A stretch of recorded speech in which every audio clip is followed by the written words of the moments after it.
दोस्तों, क्या आपका जॉब में ट्रांसफ़र हुआ है और आपका बैंक अकाउंट आपके पुराने एड्रेस में ही रह गया, या फिर आप रहते कहीं हैं और आपका बैंक अकाउंट कहीं और है और आपको बैंक में काम आ पड़ती है जिसके लिए आपको बैंक जाना अनिवार्य हो जाता है। वैसे तो आप कहेंगे कि बैंक के आधे से ज़्यादा काम ऑनलाइन नेट बैंकिंग या फिर मोबाइल बैंकिंग से हो जाता है, बट कुछ ऐसी चीज़ें होती है जो जिसके लिए हमें बैंक जाना ज़रूरी होता है, जैसे कि केवाईसी अपडेट करवाना या फिर कुछ डॉक्यूमेंट को सबमिट करना। तो इन सारी चीज़ों के लिए हमें ब्रांच जाना ज़रूरी होता है।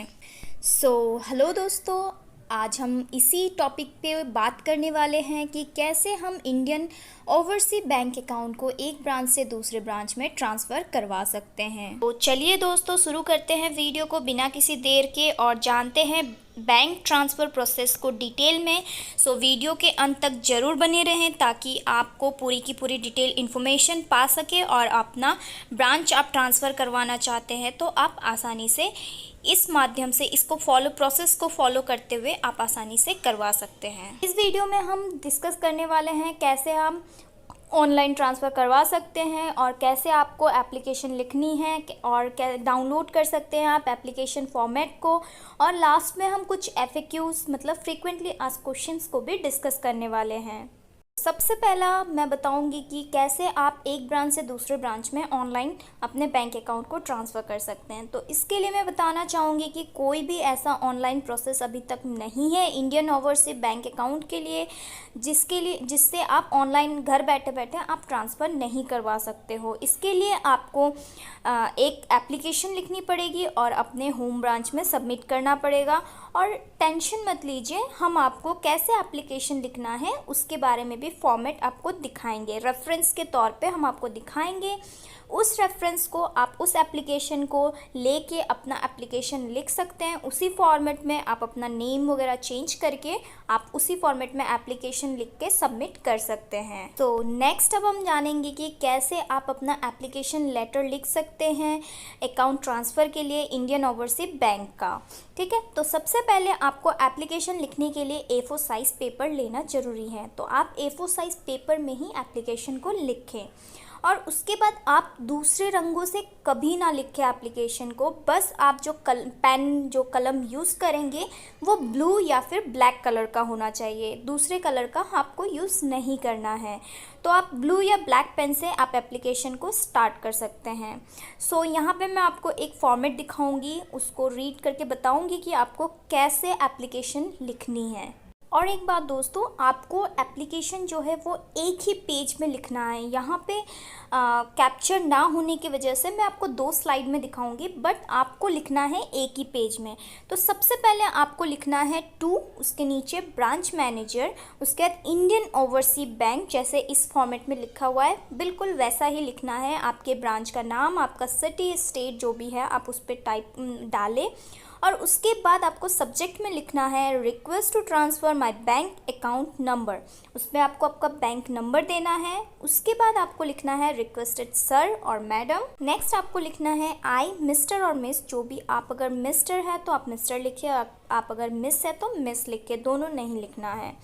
XYZ जो भी आपका नाम है अपना नाम लिखिए। Having a bank account whose account number is, आपका अकाउंट नंबर डालें। रिसाइडिंग एट एड्रेस, जो भी आपका एड्रेस है उस पर एड्रेस लिखे। Today I am writing this letter because I want to transfer my account to a new branch.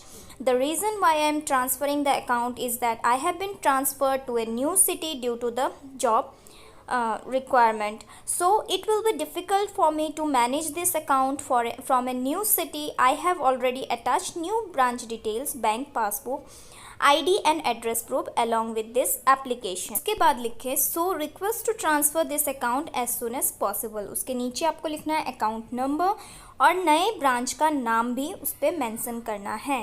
और उसके बाद आपको लिखना है ब्रांच का एड्रेस, जो भी आपका नया ब्रांच है, और उसका IFSC कोड भी आपको लिखना है। फिर ब्रांच का कोड लिखना है और उसके बाद लास्ट में आपको लिखना है थैंकिंग यू योर्स फेथफुली।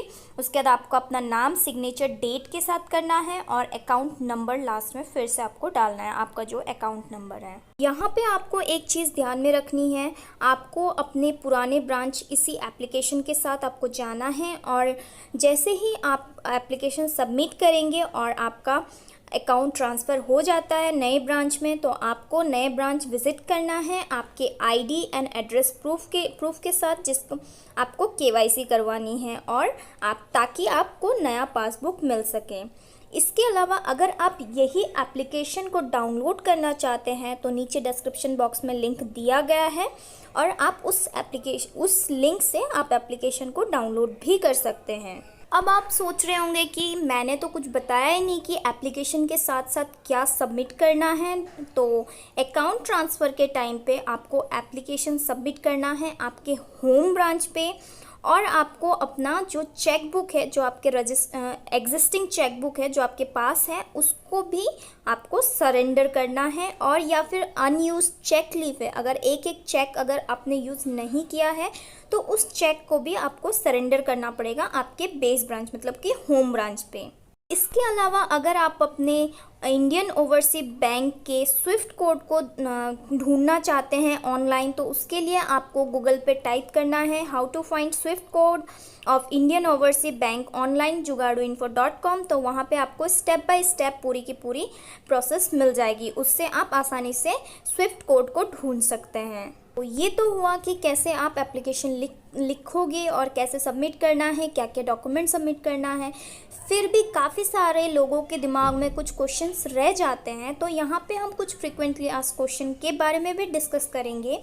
तो सबसे पहला क्वेश्चन है can I transfer online. So इसके रिगार्डिंग मैंने आपको बताया कि नहीं, आप ऑनलाइन इंडियन ओवरसीज बैंक का अभी तक ऐसा कोई प्रोसेस नहीं आया है जिससे आप ऑनलाइन अपना अकाउंट को ट्रांसफ़र करवा सकें। उसके बाद नेक्स्ट क्वेश्चन है व्हाट डिटेल्स आर रिक्वायर्ड। सो आपको अपना नए ब्रांच में जहाँ ट्रांसफ़र करवाना है वहाँ का IFSC कोड चाहिए, ब्रांच का कोड चाहिए, एड्रेस चाहिए, जो आपको ये सारी इन्फॉर्मेशन आपको अपने एप्लीकेशन में मेंशन करनी पड़ेगी और ये सारे आप इजीली गूगल से मिल जाएगा। आपको जो भी ब्रांच है उसका नाम टाइप करेंगे तो वहाँ के सारे डिटेल इन्फॉर्मेशन आपको मिल जाएगी। सो इसके बाद नेक्स्ट क्वेश्चन है can I request for it in any branch. So no, you need to request and submit the application in home branch only. जहाँ से आपने अकाउंट खुलवाई है वहाँ पे ही आपको ये रिक्वेस्ट सबमिट करनी पड़ेगी। नेक्स्ट है what document are to be submitted. So आपको अपना आधार कार्ड और पैन कार्ड सबमिट करना पड़ेगा, जेरोक्स कॉपी, फोटो कॉपी, ठीक है। उसके बाद नेक्स्ट क्वेश्चन है इज़ देयर एनी चार्जेस। तो इसके लिए कोई भी चार्जेस नहीं है। तो अगर आपने अभी तक ट्रांसफ़र नहीं किया है इस वजह से कि चार्जेस लगेंगे, तो जी नहीं दोस्तों, चार्जेस नहीं लगेगा। और अगर आप ट्रांसफ़र करवाना चाहते हैं तो आप आसानी से करवा सकते हैं, आप करवा लीजिएगा। इसके बाद नेक्स्ट क्वेश्चन है how to block ATM card online. So इसके लिए आपको टाइप करना है गूगल पे how to block Indian Overseas Bank debit card jugaduinfo.com। So वहाँ पे आपको पूरी डिटेल में इंफॉर्मेशन मिल जाएगी, प्रोसेस पूरी की पूरी प्रोसेस स्टेप बाय स्टेप मिल जाएगी। तो उस प्रोसेस को फॉलो करते हुए आप आसानी से अपना डेबिट कार्ड को ब्लॉक करवा सकते हैं। नेक्स्ट क्वेश्चन है how many days it takes. So normally ये 3 से 5 वर्किंग डेज में आपका अकाउंट ट्रांसफ़र हो जाता है। नेक्स्ट क्वेश्चन है हाउ टू राइट एप्लीकेशन। सो मैंने इसके लिए आपको रेफरेंस के तौर पे आपको एप्लीकेशन दिखाया, उस एप्लीकेशन को फॉलो करते हुए आप एप्लीकेशन लिखें और सबमिट कर दें। उसके बाद नेक्स्ट क्वेश्चन है what if it does not get transferred in 3 to 5 days. So आप अपने ऑफिसर को रिक्वेस्ट करें कि वो प्रोसीड फास्ट कर ले। इसके बाद नेक्स्ट क्वेश्चन है how I will know that it is being transferred. You need to contact new branch and ask the officer. तो आपको नए ब्रांच में कंटेक्ट करना पड़ेगा और अपने ऑफिशियल्स को पूछनी पड़ेगी। इसके बाद नेक्स्ट क्वेश्चन है how new address will update. So जैसे ही आप अपना KYC डॉक्यूमेंट सबमिट कर देंगे, जैसे कि आधार और पैन कार्ड, सो नया एड्रेस आपका नए पासबुक पे अपीयर हो जाएगा। उसके बाद नेक्स्ट क्वेश्चन है what about my account balance. तो जैसे ही आपका अकाउंट ट्रांसफ़र होता है आपके अकाउंट बैलेंस भी ट्रांसफ़र हो जाएगा। इसके अलावा अगर आपको कोई भी जानकारी जाननी है तो हेल्पलाइन नंबर से आप संपर्क कर सकते हैं। हेल्पलाइन नंबर में संपर्क करने के लिए आपको डायल करना है 180089044445 या फिर आप डायल कर सकते हैं 180042544445। इसके अलावा भी आप और भी डिटेल्स जानकारी जानना चाहते हैं तो आप आईओबी के ऑफिशियल वेबसाइट पे जा सकते हैं। नीचे डिस्क्रिप्शन बॉक्स में लिंक दिया गया है, आप उस पर क्लिक करके आप आईओबी के रिगार्डिंग जो भी इंफॉर्मेशन जानना चाहते हैं वो जान सकते हैं। अगर आप इंडियन ओवरसीज बैंक के इंटरनेट बैंकिंग पे रजिस्टर करना चाहते हैं तो उसके लिए आप नीचे डिस्क्रिप्शन बॉक्स में लिंक दिया गया है, उस लिंक पे जाके पूरी प्रोसेस को फॉलो करें और स्टेप बाय स्टेप आप उसको प्रोसेस को फॉलो करते हुए अपना इंटरनेट बैंकिंग पे रजिस्टर कर लें। तो आज के लिए बस इतना ही। और अगर आपने अभी तक बैंक अकाउंट ट्रांसफ़र नहीं किया है और बहुत सारे ट्रबल फेस कर रहे हैं तो अभी करवा लीजिए आप इस स्टेप को फॉलो करते हुए। और मैं उम्मीद करती हूँ कि ये वीडियो आपको अच्छी लगी हो और ये वीडियो आपको इन्फॉर्मेटिव लगी हो। अगर आपको इन्फॉर्मेटिव लगी हो तो अपने दोस्तों रिलेटिव से शेयर ज़रूर करें और आप हमें कमेंट करके ज़रूर बताएं। और अगर कोई भी डाउट है तो कमेंट करें। और अगर आपने हमारे चैनल को सब्सक्राइब नहीं किया है तो सब्सक्राइब कर दे और बेल आइकन को भी ज़रूर दबाएं ताकि आगे आने वाले वीडियोस की नोटिफिकेशन आपको मिलती रहे। Thank you.